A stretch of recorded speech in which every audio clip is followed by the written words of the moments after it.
साथियों, हमारे प्रेम्बल में जस्टिस के बाद जो अगला पॉइंट है वो है liberty of thought, expressions, belief, faith and worship. यानी इसका मतलब है कि हमारे देश के नागरिकों को विचार, अपनी बात रखने का, अभिव्यक्ति, विश्वास, धर्म और उपासना की स्वतंत्रता करने का हम स्टेट हमारा इस तरह का एटमॉस्फेयर करेगा। इसका मतलब क्या है? देखिए, एक तो है विचार, आपके जो भी आइडियाज़ हों आप उसे रख सकते हैं। इसके लिए इन सबको समझने के लिए अभिव्यक्ति, विश्वास, धर्म और उपासना की स्वतंत्रता, इसके लिए आपको या फिर प्रतिष्ठा और अवसर की समानता, जिसमें कहते हैं कि equality of status and of opportunity and to promote among them all. ठीक है, इसके बाद फिर बंधुत्व की बात करता है। इन सब को देखने के लिए आपको भारत के फंडामेंटल राइट में जाना पड़ेगा। मैं क्यों फंडामेंटल राइट या मूलभूत अधिकारों की बात कर रहा हूँ? क्योंकि मूलभूत अधिकार एक ऐसे अधिकार हैं कि कोई भी सरकार ऐसा कोई कानून नहीं बना सकती, ऐसा कोई एक्ट नहीं कर सकती जो इन अधिकारों के अगेंस्ट हो। अगर ऐसा करती है तो आप सुप्रीम कोर्ट और हाई कोर्ट में जाके सरकार के डिसीजन को चैलेंज कर सकते हैं और सरकार को उस डिसीजन को बदलना पड़ेगा। और ऐसा हमारी न्यायपालिका ने समय समय पर किया है। तो जब हम बात करते हैं कि विचार अभिव्यक्ति की स्वतंत्रता, ठीक है, आर्टिकल 19 पूरा का पूरा इसी के बारे में एक्सप्रेशन ऑफ द फ्रीडम है।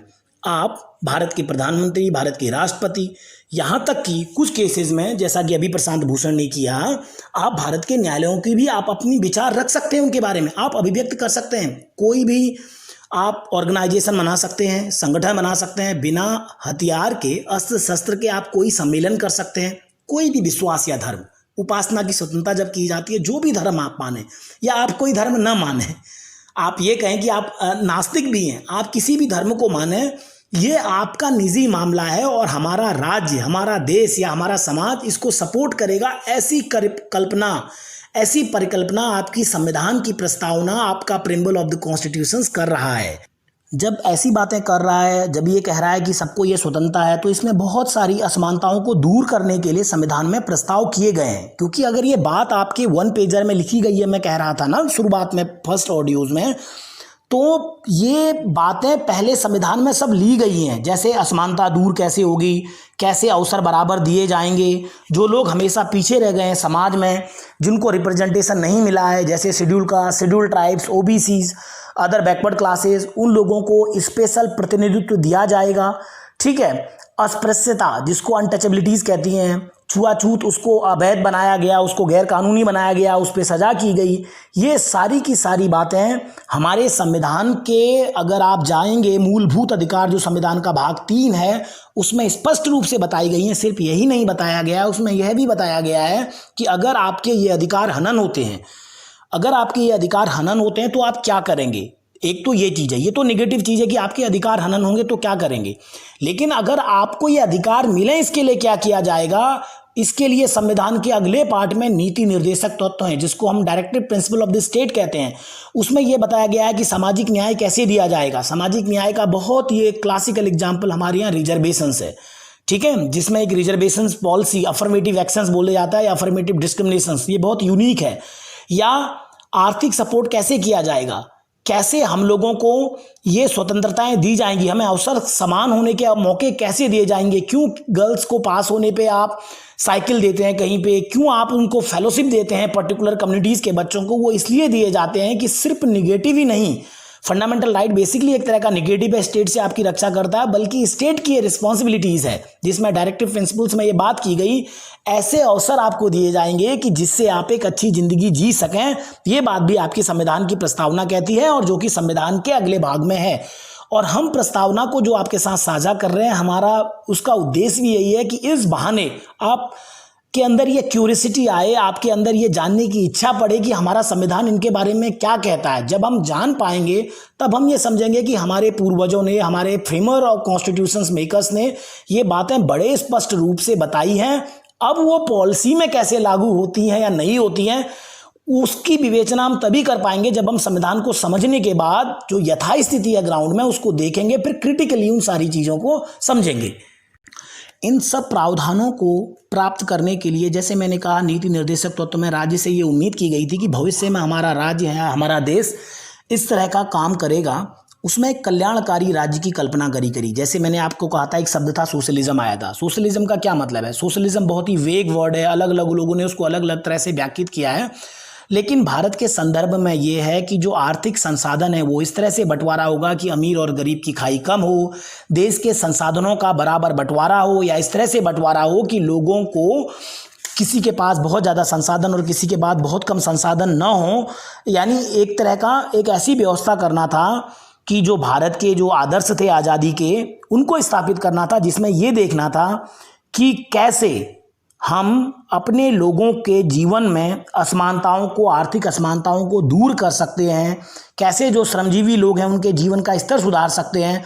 हम ये नहीं कहते दुनिया भर में जो समाजवाद का और कॉन्सेप्ट है कि हम प्राइवेट प्रॉपर्टीज़ को ख़त्म कर देंगे, बल्कि हम कहते हैं कि हम देश में संसाधनों का एक समावेशी डिस्ट्रीब्यूशन बंटवारा करेंगे। लेकिन ये बात अलग है कि 91 में इकोनॉमिकल रिफॉर्म होने के बाद एलपीजी की जो पॉलिसीज़ हैं, लिबरलाइजेशन, प्राइवेटाइजेशन एंड ग्लोबलाइजेशंस, उनके बाद हम इस झुकाव से, समाजवाद का जो झुकाव था उससे हम निजीकरण की तरफ चले गए हैं। और हमने क्या किया है कि जो देश के जो बहुत महत्वपूर्ण उपक्रम थे उनको निजी हाथों में या छोड़ दिया है, जिससे कह दिया गया है कि सब कुछ बाजार तय करेगा। तो ये हमारी संविधान की जो समाजवाद की भावना थी, जरा जरा उसके खिलाफ सा हमें प्रतीत होता है। अगले पार्ट में हम जाएं तो उसमें कहता है fraternity assuring the dignity of the individual and the unity and the integrity of the Nations. ये कहता है ना, व्यक्ति की गरिमा और राष्ट्र की एकता और अखंडता, ये फिर 1976 में जोड़ा गया, राष्ट्र की एकता और अखंडता सुनिश्चित करने वाली बंधुत्व बढ़ाने के लिए। देखिए, राष्ट्र की एकता कब होगी, राष्ट्र की अखंडता कब होगी? राष्ट्र किससे बनता है? लोगों से बनता है। जब उनके बीच में बंधुत्व आएगी, ब्रदरहुड, जिसको हम फ्रेटर्निटी बोलते हैं, और ये फ्रांस की क्रांति से ही एक शब्द आया है, ठीक है। इक्वलिटी के साथ साथ और लिबर्टी के साथ साथ फ्रांस की क्रांति से शब्द आया। ये क्यों लिया गया है? देखिए बेटा, क्योंकि जो हमारा पूरा का पूरा देश है या कोई भी समाज है वो लोगों से मिलकर बनता है। ब्रदरहुड जब मैं कह रहा हूँ तो आप इसको सिस्टरहुड के अगेंस्ट मत लीजिएगा। हमारा लोकतंत्र खोखला हो जाएगा कि अगर हम सब नागरिकों के बीच में एक कॉमन बॉन्ड नहीं होगा। अगर हम अपने किसी दूसरे नागरिक के साथ भेदभाव करेंगे तो वो हमसे कैसे जुड़ेगा?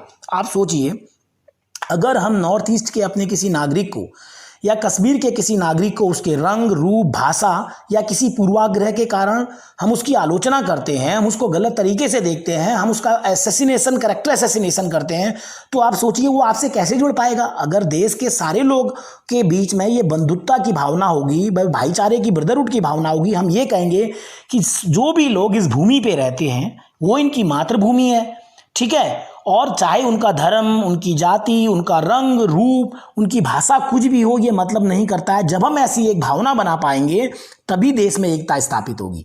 तो देश में एकता स्थापित ऐसे नहीं होगी कि कोई कानून बना दिया जाए, बहुत सख्ताई कर दी जाए, सबको जो विरोध करे उसको जेल में डाल दिया जाए। ये एक निगेटिव तरीका है देखने का। जो ये कह रहा है, मैं आपके संविधान की प्रस्तावना के आधार पे कह रहा हूं, वो कहता है कि fraternity assuring the dignity of the individual and the unity and the integrity of the nation. क्यों ऐसा कहा गया कि देश की एकता और अखंडता किस बात पे डिपेंडेंट है? वो इस बात पे है जी कि जब हम डिग्निटी ऑफ इंडिविजुअल, एक व्यक्ति जो है उसकी डिग्निटी का मतलब क्या है? डिग्निटी का मतलब है सम्मान। वो किस जाति से बिलोंग करता है, उसका आर्थिक स्टेटस कैसा है, हम उसको सम्मान देते हैं। अगर उसके पास नहीं है संसाधन तो हम उसको सपोर्ट करते हैं। पहला डिग्निटी। और जब बंधुत्व होगा तभी हम देश को क्या कर पाएंगे? देश की एकता और अखंडता बना पाएंगे। तो ये समझना बहुत जरूरी है। और लास्ट में कहता है कि हम ये सारी चीजें, आज जो हमारी संविधान सभा है, हम सब लोग बहुत ही डिटरमाइंड होके in our constitution assembly on this 26 day of the November 1949 do hereby adopt. और यह सारी बातें कि हम अपने देश को ऐसा ऐसा बनाएंगे, प्रभुत्व संपन्न बनाएंगे, समाजवादी, पंथ निरपेक्ष, लोकतंत्रात्मक गणराज्य बनाएंगे, और अपने नागरिकों को 3 तरह का हम जस्टिस देंगे, न्याय देंगे, जो हमने बताया था, सामाजिक, आर्थिक और राजनीतिक। हम उन लोगों को आज़ादी देंगे, स्वतंत्रता देंगे, चाहे वो जिस विचार अभिव्यक्ति करने का मौका देंगे, जो कि आर्टिकल 19 कहता है। आपको भारत के संविधान को देखना चाहिए, भारत की मूलभूत अधिकारों को देखना चाहिए, उसमें आपको मिलेगा। हम प्रतिष्ठा, अवसर की समानता देंगे कि सबको बराबर के अवसर मिल सकें, व्यक्ति की गरिमा बची रह सके और बंधुत्व बची रह सके, जिसके कि राष्ट्र की एकता और अखंडता बनी होगी। ये बात तय करते हुए कि आज हम 26 नवंबर 1949 को इस संविधान को क्या करते हैं? स्वीकार करते हैं, एक्सेप्ट करते हैं, और ये संविधान अपने आप को देते हैं। ये बात आपकी संविधान की प्रस्तावना कहती है। इस संविधान की जो उद्देशिका है, इसमें जो पॉलिटिकल, सोशल और जो भी इकोनॉमिकल डेमोक्रेसी की बात की गई है, इक्वलिटीज़ की बात की गई है, फ्रेटर्निटी की बात की गई है, उनको सारी चीज़ों को जोड़ते हुए महात्मा गांधी ने एक बात करी, तो उसे महात्मा गांधी ने मेरे सपनों का भारत कहा। तो गांधी ने जो कहा मैं कोट कर रहा हूँ इस बात को ख़त्म करते हुए, ऐसा भारत जिसमें गरीब से गरीब भी यह समझेगा कि यह उसका देश है। वो क्या कह रहे हैं, उनके सपनों का भारत कैसा है? Gandhi the father of the Nations, जिन्होंने एक भारत का आइडिया देखा था कि एक कैसे विविधतापूर्ण और एक कैसे एक देश का सपना देखा था। हमारा प्रिम्बल्स क्या कह रहा है, उसके बीच में गांधी क्या कहते हैं, जो इस प्रिम्बल्स को देखने के बाद, ऐसा भारत जिसमें गरीब से गरीब भी यह समझेगा कि यह उसका देश है। ठीक है, जब वो भारत, वो गरीब से गरीब भारतीय निवासी जब हजारों किलोमीटर पैदल चल रहा होगा, उसके बच्चे भूखे होंगे, उसके पैरों में चप्पल नहीं होंगे ना, और या वो प्रेग्नेंट लेडीज़, या जिसका बच्चा दूध पीने वाला, उसका बच्चा गोद में होगा और वो 500 किलोमीटर चल रही होगी लॉकडाउन के दौरान, उसे जब ये लगेगा ना, उसे जब ये लगेगा कि ये देश मेरा है और इसके निर्माण में उसका हाथ है, और गरीब का हाथ तो है ही, सारे पुल हों, रोड हों, रास्ते हों, बिल्डिंग्स हों, आपके स्कूल्स हों, सब तो उन्होंने बनाया है। वह भारत, गांधी और भी बहुत बड़ा सेंटेंस कहते हैं, वह भारत जिसमें सभी समुदाय पूर्णतः समरस होकर रहेंगे, आपस में मिलजुल के रहेंगे। सारे समुदाय, आपके देश में ऐसा हो रहा है, सारे समुदाय मिलजुल के रह रहे हैं। ऐसे भारत में अस्पृश्यता के श्राप के लिए, अस्पृश्यता का मतलब है अनटचेबिलिटी, किसी को अनटचेबल नहीं कहा जाएगा। या मादक पेय, वो गांधी का एक अलग था कि वो जो ड्रिंकिंग और ऐसी नशे वाली चीज़ों के कहते थे कि इनके लिए कोई स्थान नहीं होगा। और गांधी ने जो बहुत महत्वपूर्ण बात करी इसके अलावा, वो ये है कि स्त्री और पुरुष समान अधिकारों का प्रयोग करेंगे। ठीक है, तो जैसे मैंने कहा था कि एक बहुत बड़े पॉलिटिकल साइंटिस्ट हैं अर्नेस्ट बाकर, वो इसके बारे में कहते हैं कि ये की है, ये जो जिसके बारे में आज हमने बात करा उद्देशिका, ये इंडिया के कॉन्स्टिट्यूशन की है। तो अगर ये चाबी आपको मिल जाए तो फिर कॉन्स्टिट्यूशंस के पूरे दर्शन को, फिलॉसफी को आप समझ सकते हैं। तो आज हमने इसी पे बात करनी थी, भारत के संविधान की उद्देशिका पे। तो इसी के साथ मैं इस वीडियो को समाप्त करना चाहूँगा। शुक्रिया।